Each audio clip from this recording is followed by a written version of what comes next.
Polijana ao anatin'izay lafim-baovao mahakasika ny fitaterana nabakabaka izay any isika misy ny fipetratsy voaja ao anatin'ny fitokonana tanteran'ireo mpiasa eo anivon'ny Air Madagascar raha ny fanazavana nentin'ny ministeran'ny asa-panjakana ny asa ary ny lalàna sosialy tamin'ity androandroany.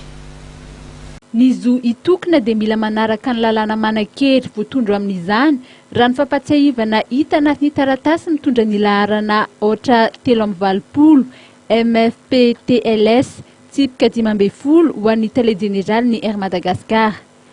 Tsy manaja ireo fepetra rehetra takina ny fitokonana raha ny voalaza.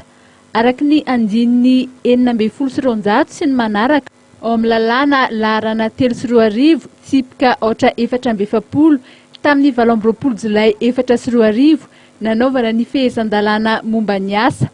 Azo tanterahana ny zo itokony raha toa ka ajaina ny fepitoana fampandrenesana mialoha 7 ora alefa any amin'ny ankilany amin'ny alalan'ny taratasy tsy very mandeha. Andefasana dikan'izany ny mpanelanelana. Tsapa arak'izany fa tsy voaja ireo andian-dalàna ireo. Voalaza fa ny fepetra rehetra ao amin'ny fehezan-dalàna momba ny asa dia manan-kery ary tsy maintsy arahana. Hita taratra fa misy tsy voaja ny ampahany amin'ireo paika tokony arahana.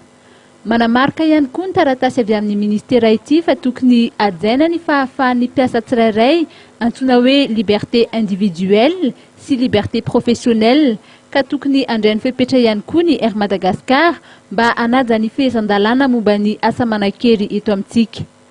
Raha ny mikasika ny fisian'ireo mpitandro filaminana teny Ivato moa dia nilaza ny avy eo anivon'ny fitantanana ny kompania Air Madagascar fa noraisina izay fepetra izay so sanatria misy fihoara-pefy. Ny teny amin'ny Air Madagascar Analakely ihany koa dia nahitana mpitandro filaminana. Raha ny androany aloha dia saika foana avokoa ny sidina ary sidina iray ho an'ny Bangkok no andrasana na hiainga na tsira alina. Na emotra raha-pitso ny sidina sasany raha ny fantatra. Tombanana any amin'ny $10,000 moa ny fantianjoko ny kampania anatin'ny iray andro raha toa ka foana avokoa ny sidina.